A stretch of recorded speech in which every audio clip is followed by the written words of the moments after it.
just looking at the light.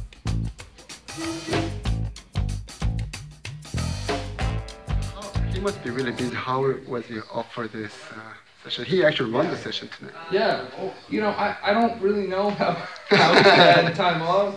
I got in touch with him probably about a month ago, and I said, hey man, you came into the store and we were talking. I was like, hey, would you be interested in, and he passed me over his his cell phone number, and we've been talking, and just said, hey man, can this happen? And this was the date he was open. So I think that's really happening. Right. How do you think it went today? Man, I mean, for the first hour and a half, hour and 45 minutes, it was standing room only. I mean, we had so many cats here that were really waiting to play. We had some really young musicians who were very interested in doing it. You know, two of my students were here. Right. Young players and old players too. Yeah, man. You know, people that are, and people I either I haven't met or I know them through Facebook or doing their own thing elsewhere, came through for the first time. And that's really kind of ideal for me. You know, that's a really beautiful thing. Right. Yeah, it was good. I saw people I haven't seen in a while, and the music never stopped being good. Yeah. You know, that's a beautiful thing to me. And I noticed Jason never stopped playing. All 3 hours, man, he played the whole night. It's a beautiful thing. Yeah, it is. And he's a great connection because when he's like a constant inspiration. Because when he got to NEC, there were stories like he didn't have his stuff together the way he does now, and hit the woodshed super hard. And by the time he graduated NEC, he was the dude. Really put in the time and has been integral to keeping the scene in Boston strong. He ran the session at Wally's forever. Yeah. I mean, every Sunday. He did every Saturday, and now his band plays Fridays and Saturdays when they're in town. And I don't really know Noah Preminger's background, but I know the first time I heard about him, it was through Jason. You know, listening to him play, and Noah just won best rising star tenor saxophone and downbeat. You know, that's a really serious level. Anything else you want to comment on this, especially today and maybe in the future? Anything you want to mention? Yeah, I really hope this keeps going. I think this is going to be the springboard to at least help revitalize part of the community. You know, every week people are saying, "Oh, I really appreciate this. Really appreciate the space, or the guys, or the music, or the perspectives." And I think this is going to be where I can get musicians to start thinking the way I think about music. I think one thing I noticed is really different from any other session is that the house band was not the main thing. Actually, anyone who came to jam session, they was the main musician. They all play much more than house band, and they all play with Jason. I think it's pretty special. I think so too, and I think, especially with the young musicians, I know one of my students, he totally gets oh, I got to play with Jason Palmer, but I don't think my other student realizes yet who she got to play with. I think it's important that she figures it out. Sure, I'm probably going to slide it into the conversation at some point. Between Jason and actually, honestly, those two students, I expect college students and professionals to come up and do their job. This is a job for most of the people, or the people who want it to be a job. To see a rising freshman, Emma's a rising freshman, Anthony's a freshman, to see them be like, no, I want to play this next tune. That's incredibly inspiring. And she just got up. And I walked up, I was like, who's next? And she was already... She's gone. She's playing. Yeah.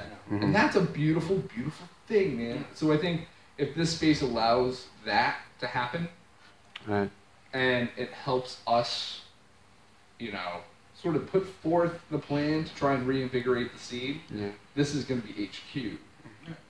Potentially in the same way the RKO or the Savoy or Jazz Workshop or Storyville or wherever clubs, these historic Boston clubs. It's the Avenue of the Arts. It has to stay that way. Right.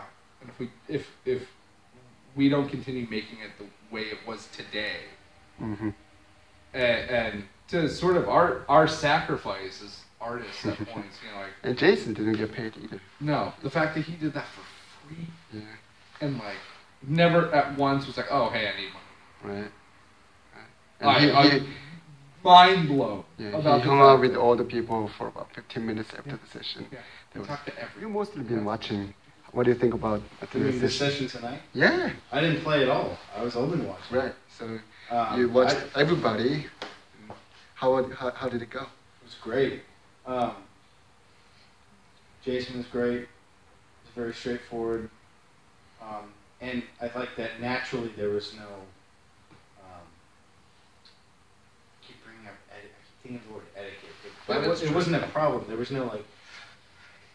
There were no vibes. There was no too many people trying to go up at once. You know, and Jason was great. Of course, he knew all the tunes, and he was calling them different meters. Or when he did, you hadn't gotten here yet. The first tune he called. Days of Wine and Roses. Days of Wine and Roses. Did the Bill Evans version. Yeah, the first A, B, and F. The second A, B, and A flat. And that was cool. That was pretty good.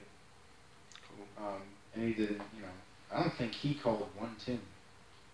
I mean, think that was that tune and. He called the first tune, and then he suggested someone called some tune in C minor, and he was like, "Would you guys mind if we didn't play another tune in C minor?" Because they played like 3 at that point.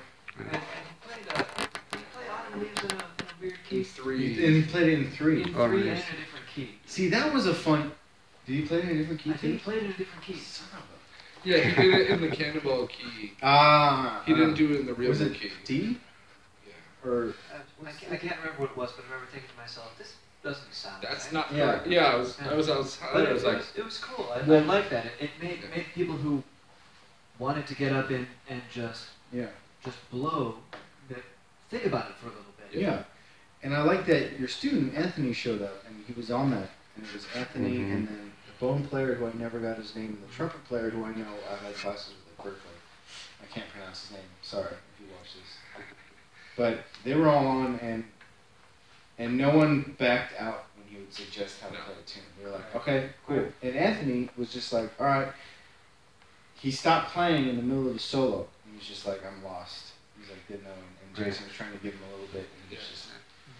But I remember watching that and be like, man, I remember that moment. Like I remember that happening to me, and just being on stage, just white faced, like I have nothing. I don't know what's happening. I can't say it.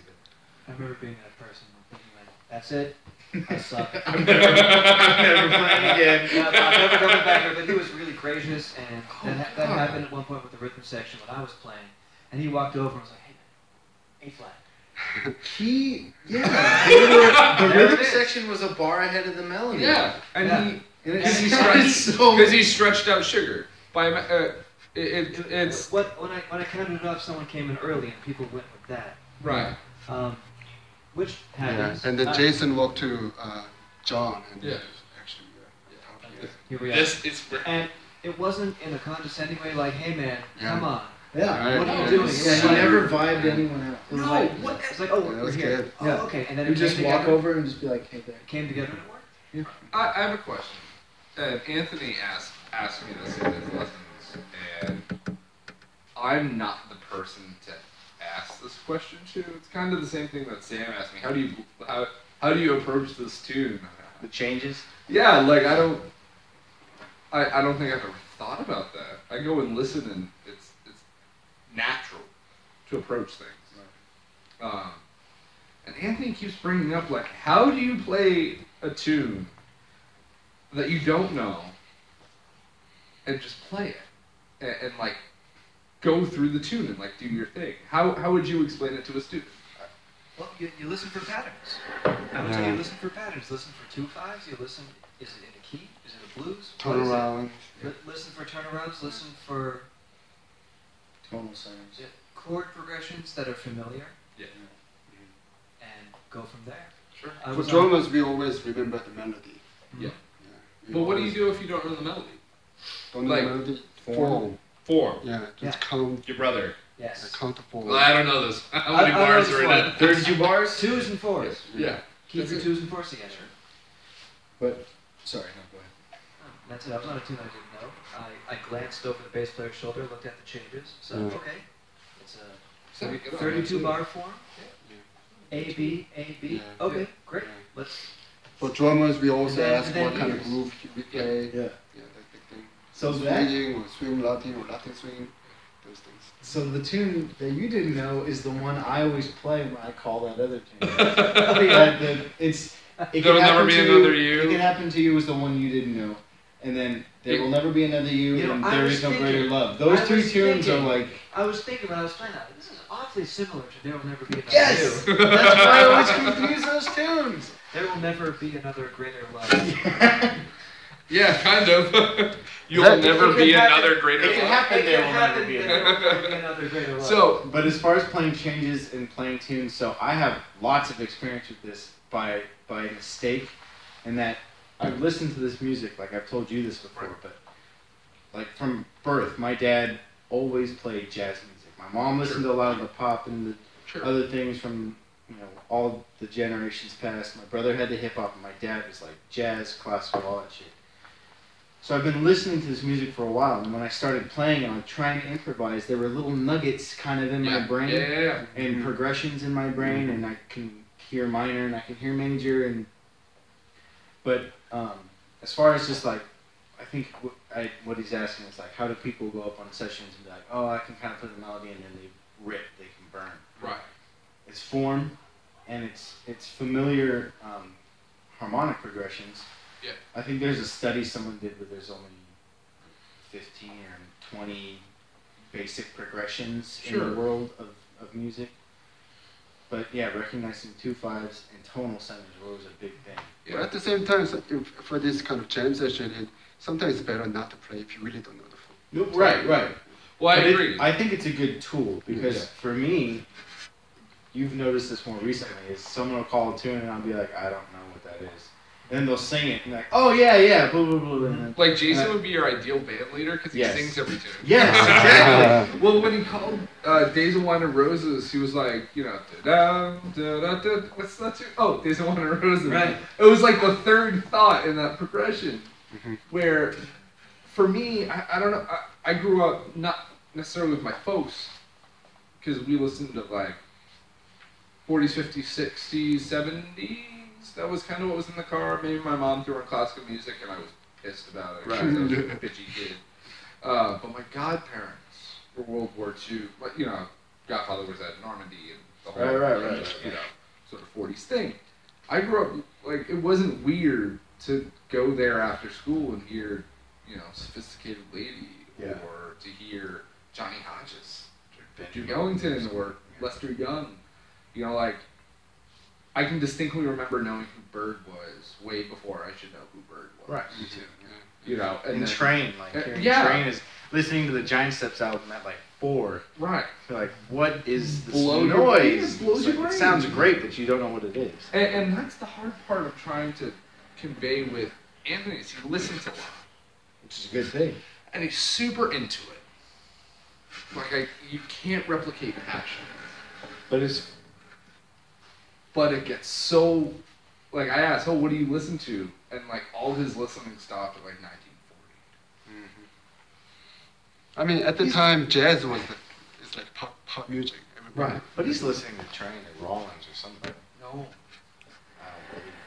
Who's his guy? He's listening to a lot of big band or swing era cats, and which is cool, and I appreciate. You can pull him out of that easy. I'm working on it.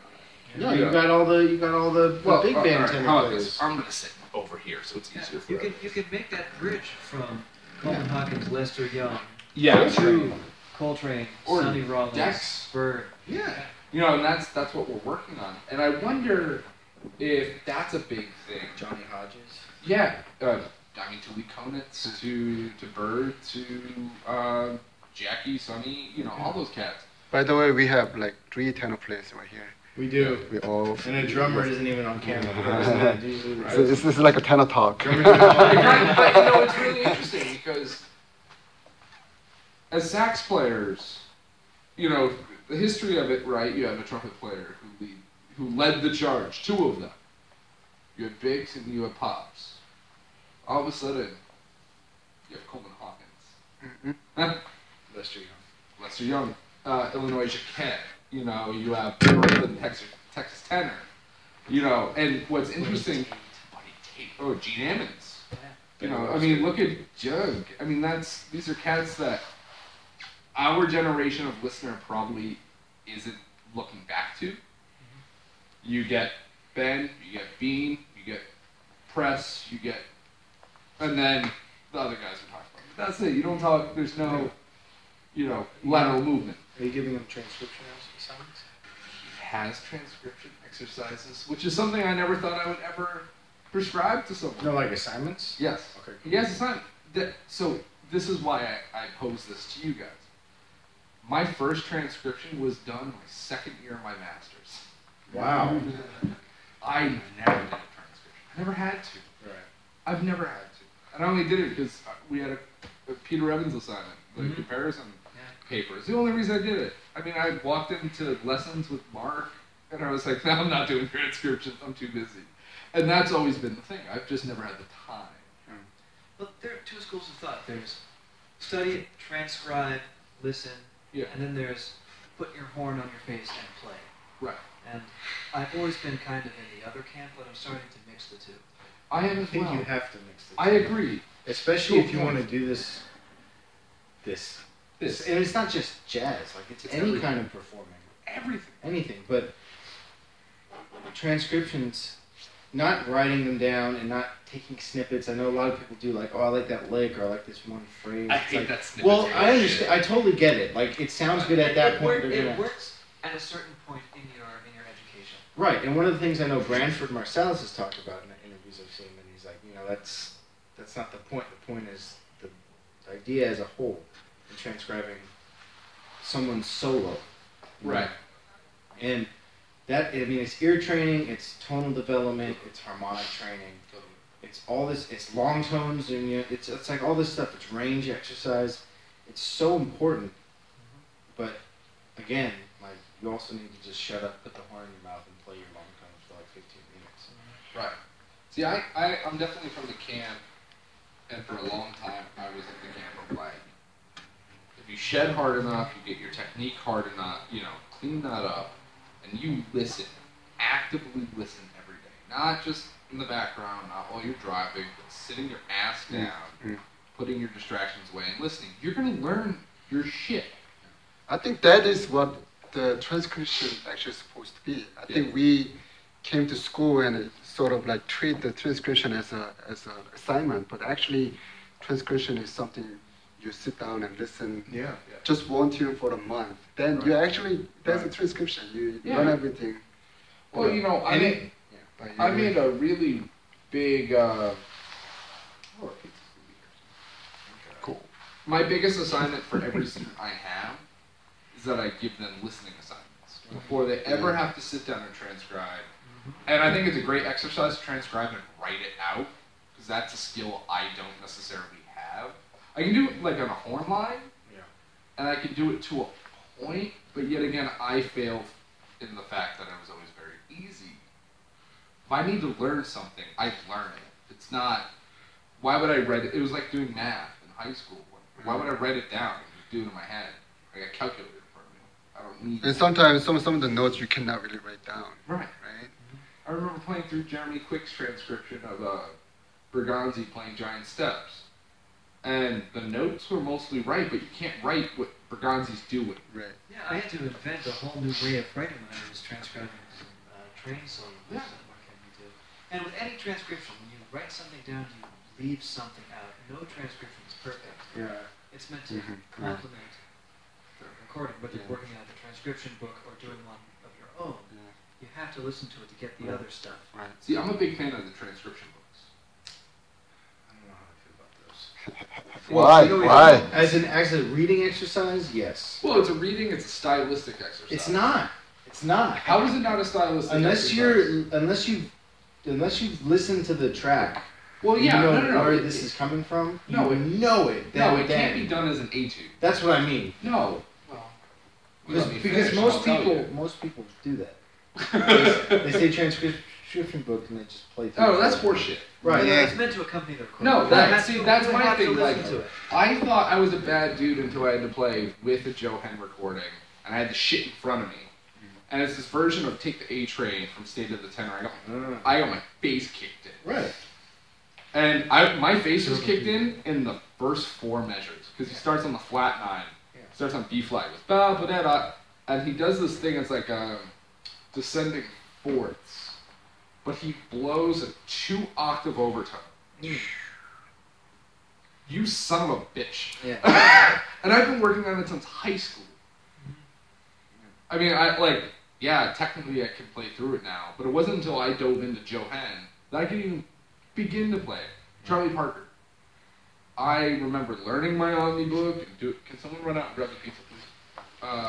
You can play the notes, but can you play the notes? But I couldn't bebop until I thought about what the fuck is bebop? How do you bebop? Stylistically, it has to be. Well, and if you look at the Omnibook, if you look at any transcription book, there aren't any articulations, there aren't any Tom Sawyer patterns, there aren't any dynamics, there's nothing. You just have to listen to it and learn what that is. Right. Just to wrap up, sorry guys, So Jerry, I just had a quick question for you, just to wrap up. What do you think about the session tonight? I didn't ask you earlier. Oh, I thought it was great. Personally, just from listening to the students here, I learned a few things myself.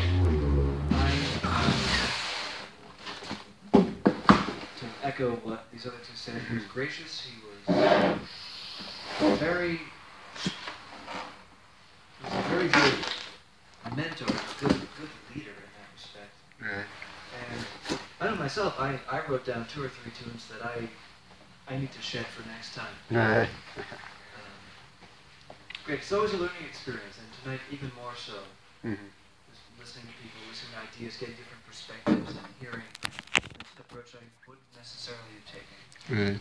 Cool. Thanks, guys. Yeah. This is for tonight.